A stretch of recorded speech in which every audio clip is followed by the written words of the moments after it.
back with our series, Life Lessons, just in time for the busy holiday season. Before you get overwhelmed, it's important to set boundaries to take care of yourself and everyone in your life. So here to explain the right way to do that is Christine Gutierrez, a licensed psychotherapist and author of I Am Worthy. Oh. Cheers to that. Good morning. Morning. Hi, Christine. Let's just dig right in here and talk about why it's so important, not only to set boundaries, but what they can really do for you. Yeah, well, first, let's talk about what boundaries are. Okay. Mm-hmm. They are ways to protect ourselves mentally, emotionally, spiritually, and physically. Mm-hmm. And the thing is that we've been taught in our culture that boundaries are bad, when in reality, they are a bridge for deeper intimacy, for deeper connection.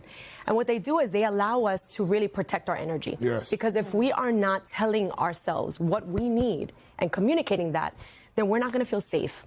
And what's really important is to remind our subconscious when we are setting boundaries, we're basically saying, I love myself and I'm worthy of honoring what I need, what makes me joyful. And also allows you to be your authentic self. Absolutely. Because most of the times, we're lying when we're saying yes to things that we don't want to say yes to, right? So I never thought about it that way. You're lying. Yes, it's actually not a kind thing to do, right? We also think that sometimes boundaries are bad, but it's not kind to lie. So does setting a boundary always equate to a no? No, this is a great question. So sometimes we think of boundaries as it's always a no. We have to be firm with our boundaries, but it's also saying yes to our peace, saying yes to our calm. And also there are ways for us to be able to say, no, you know what, I want to come over, but first I'm going to take a moment for myself, right? So this is some yes statement boundaries. Okay. Yes, you can come over, just text me beforehand, right? Yes. So you're not just saying no, you're saying yes. Yes, you can come, but first we're going to do this. I like the second one. Yeah. Yes, I want to talk, but I just need a moment first. That's right. So you're not saying, no, I don't want to talk. It's just positive. That's right. Which protects others' feelings. Absolutely. So sometimes we can come off too strong when we're doing a boundary. This allows it to be like a softer boundary. How do we know when we even need a boundary in the first place?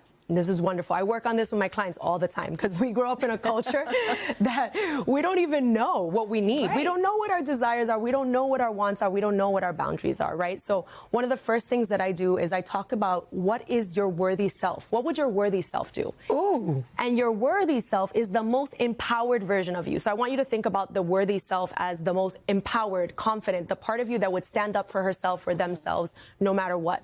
So sometimes consciously you can't think of what would I feel? What is my boundary? But you can say, what would my worthy self do here? What would my worthy, confident self say here? And then you get your answers. Girl, that's good. So now you've defined your boundaries.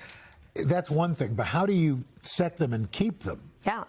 So moving on with that, also talking about the three types of boundaries, right? We have time, conversation, and digital. So this is wonderful for the holiday season too, because with time, like in my Puerto Rican family, we have parties that last all night long. So sometimes we need to go in and say, you know what, I would love to come, but I'm going to come for 3 hours only. And I have to get going after that. So first, and then you set the expectation. That's right. And first with yourself, that you are deserving of rest, that you are deserving of setting what you need, because every time is going to be a different time. Every season is going to be a different season. The second, conversations, because everybody want to ask you about things whenever they feel like, and sometimes it's not what you want to talk about. So, but how do you not come across as rude? Because, family members or friends around the holidays, they're going to say what they want to say, regardless. So how do you respond to that?